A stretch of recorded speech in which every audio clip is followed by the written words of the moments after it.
বেটা তুই তো আবার বন্ধু বান্ধবের অভাব নাই কো, সাইকেল না আবার জাক তাক দিস না। আর তুই তো ম্যাচে মোটর সাইকেল ছেড়ে ঘুরে বেড়াইছু, এখন তো তোর সাইকেল চাপা রাখবে। মোটর সাইকেল কিন্তু এখন উপা হয়েছে, আর সাইকেল কিন্তু এখন সোনা হয়েছে।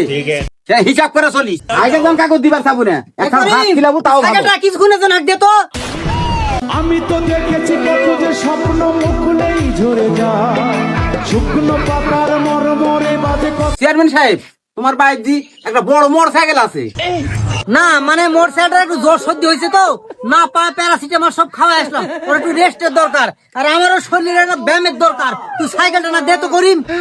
চেয়ারম্যান সাহেব বলে সবই বুঝি, বলে বুদ্ধি খাটাতে খাটাতে আমার এটা মাথা চুরি উপড়ে গেল। বলে রাজনীতি আমরা সবই বুঝি, পাম্পত যা তেল ফাঁসেন না তো, তাই এখন বলেছেন সাইকেলটা দাও। সাইকেল লিবার চাচ্ছেন, এটা লিয়া যাও।